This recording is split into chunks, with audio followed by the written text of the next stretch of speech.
Info Trans 7. Selamat malam. Robby Purba kembali hadir untuk menjelajahi tempat-tempat unik di berbagai belahan dunia. Dodo ngaku aja dah semua orang. Kalian pasti udah pada nggak sabar ketemu host kondang paling tampan seantero jagat raya ini, Ken. Pemirsa, masih dari wilayah Nusa Tenggara Timur. Kali ini Robby akan mengajak Anda menyaksikan keindahan dan fenomena alam serta keunikan budaya yang ada di Desa Waisano, Kecamatan Sanonggoang, Kabupaten Manggarai Barat, Nusa Tenggara Timur.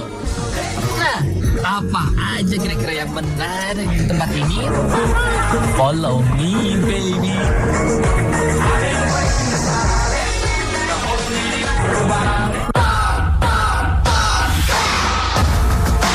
Akses menuju ke danau ini masih relatif sulit banget pemirsa. Dan satu-satunya akses dari kota Labuan Bajo menuju danau ini adalah jalur darat. Berangkat dari Labuan Bajo, perjalanan saya ke danau ini sampai memakan waktu perjalanan sekitar 3 sampai 4 jam.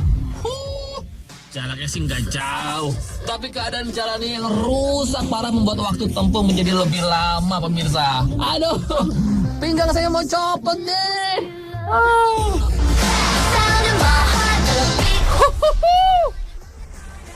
Oh my god. Pemirsa, setelah melalui jalanan yang penuh tantangan selama 2,5 jam lebih dari Labuan Bajo dan saya hampir terbunuh oleh kebosanan di dalam mobil, akhirnya semua terbayarkan. Robby Purba akhirnya sampai di Desa Waisano dan disinilah tempat di mana sebuah danau sangat indah ini berada. Mungkin selama ini masyarakat dunia hanya mengenal Danau Kelimutu, di mana hampir setiap tahunnya dibuatkan festival di sana. Orang-orang ini mungkin belum kenal nih, ada danau yang indah banget di sini yang bernama Danau Sanonggoan. Dan luasnya berkali-kali lipat dari Danau Kelimutu. Dan pemirsa, ini bukan sembarangan danau, soalnya ini adalah danau vulkanik. Dan saya yakin banyak yang bisa saya lakukan di Desa Waisano ini. Dan saya akan mengajak Anda pemirsa on the spot untuk mengelilingi Desa Waisano. Sudah siap? Let's go!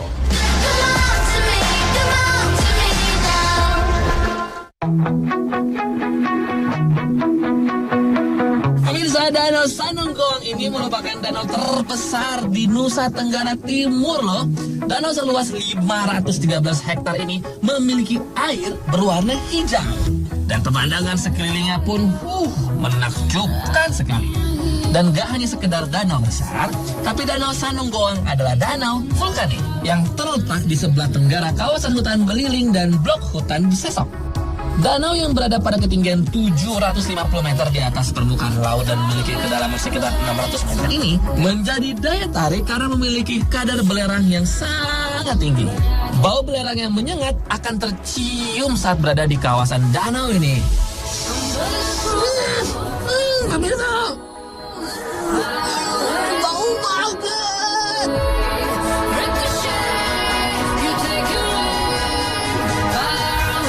Kalau danau ini merupakan danau vulkanik, dulu berarti di sini ada gunung dong pemirsa.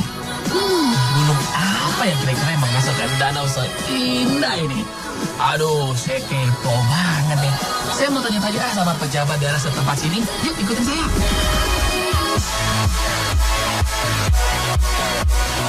Oke, dan sekarang saya sudah duduk bersama nih di depan danau yang tampan ini. Tampan ya Pak ya? Iya Pak. Dengan Bapak Joseph Subur. Jadi beliau adalah kepala desa di Desa Waisano.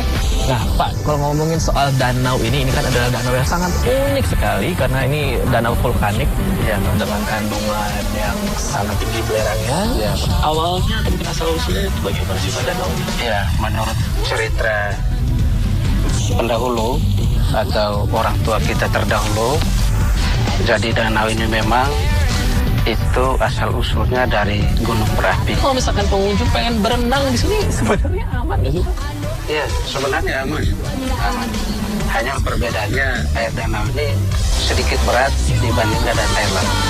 Oke, ya. Tapi karena memang nggak ada kadar garamnya. Ya.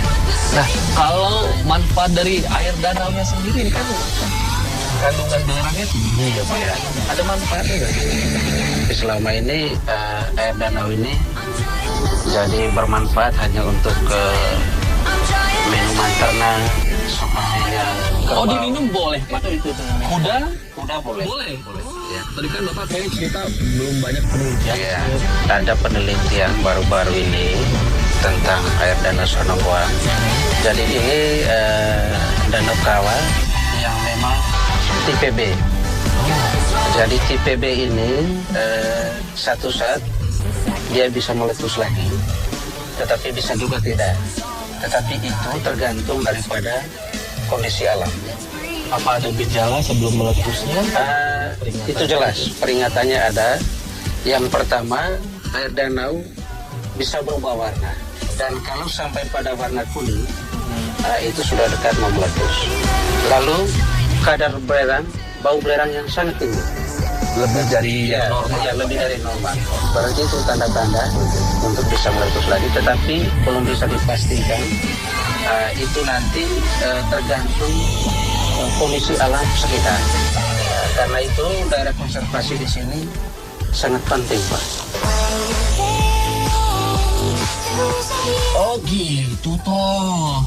Pemirsa, wilayah ini konon telah masuk dalam wilayah desa wisata. Penduduk di dusun ini hampir seluruhnya beragama Katolik. Itu bisa terlihat dengan adanya sebuah gereja tua yang arsitekturnya kuno di tepi danau ini. Berbagai aktivitas menarik pemirsa rupanya bisa kita lakukan di danau ini. Mulai dari berkeliling danau sambil menunggang kuda, berenang di pinggir danau, maupun foto-foto narsis dan romantis bareng pacar. Wah, enak yang punya pacar.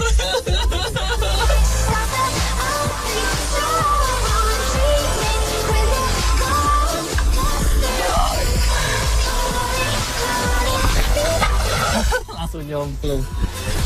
Pemirsa, Danau Sanonggoang ini memang sangat indah sekali dan juga berkilauan ya. Seperti rambut bidadari gitu rasanya. Karena memang namanya sendiri itu artinya dalam bahasa Manggarai adalah Sanonggoang. Sanong itu adalah danau, goang itu bercahaya atau berkilauan. Ini sebenarnya ada juga hubungannya dengan legenda Batu Sanonggoang. Dan memang Batu Sanonggoang ini bersinar ketika bulan purnama. Saya sih berharap kita semua harus berdoa desa ini akan menjadi desa pariwisata yang maju nantinya. Amin.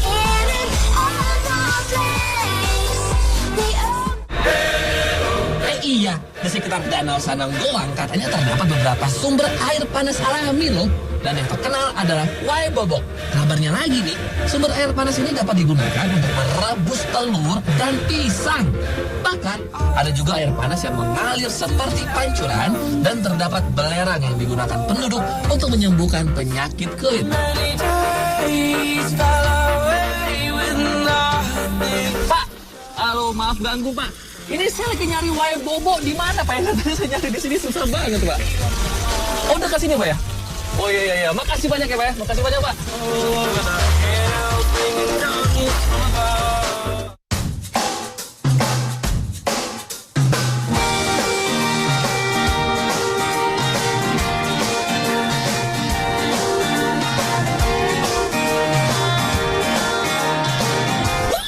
Ketemu juga. Bapak nyariin dari tadi kemana aja ente? Aduh. Pantes. Namanya Wai Bobok. Bobok itu mungkin bahasanya memang dia buduk-buduk gitu biasa yang seperti air mendidih. Saya pengen membuktikan juga pemirsa sama seperti wisatawan yang lainnya. Apakah betul ini bisa merebus telur atau tidak? Menurut cerita ini direbus sekitar 30 menit saja sudah cukup. Memang kalau merebus telur kalau di kompor gas atau kompor minyak tanah ya nggak harus 30 menit ya. Tapi karena ini memang alami, jadi kita harus sabar menunggu.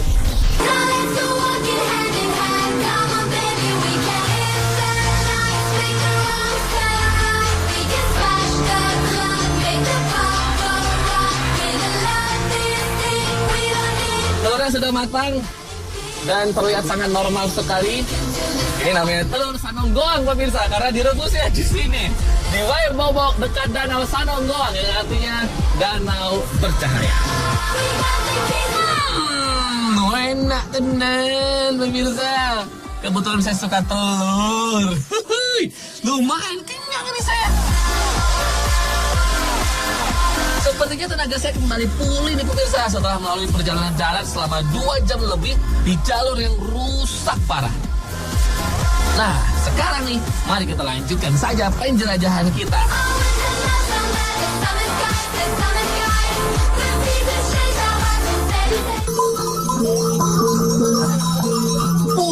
Wow. Apaan tuh? Ada keramaian apa di sana? Seru kayaknya. Let's go! Oh, rupanya ada acara tarian caci. Pemirsa, tarian caci merupakan ekspresi budaya tradisional khas Manggarai.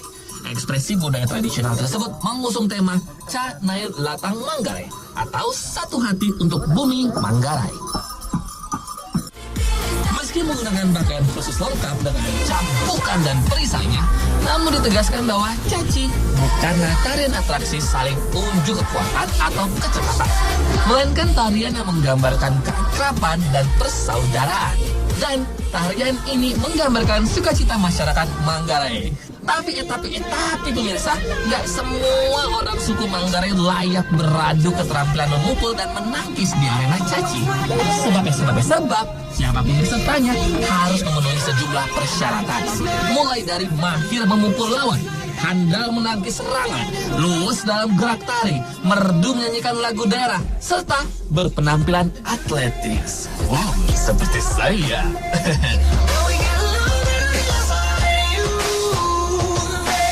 Dan permainan caci dijadikan pelajaran berharga bagi anggota suku Manggarai dalam mengendalikan emosi. Lewat semua ritual tadi, mereka ditempa untuk selalu bersyukur dan mau saling menjaga ketenangan batin dan harmonisasi antar warga Manggarai. Pertarungan berlangsung dengan diiringi bunyi pukulan gendang dan gong serta nyanyian para pendukung. Ketika wakil kelompok bertanding, anggota kelompok lainnya memberi dukungan sambil menari-nari. Seperti layaknya pertandingan bela diri, sebagian penonton ada yang mendukung penyerang, sementara sebagian lagi mendukung pemain bertahan. Anggota kelompok atau penonton bersorak-sorak memberi dukungan agar cambuk dilecutkan lebih kuat lagi. Seru banget ya pemirsa ya. Mumpung ada di sini, kita cobain langsung. Ya udah, saya mau siap-siap dulu pemirsa ya. Doakan saya ya. Let's try.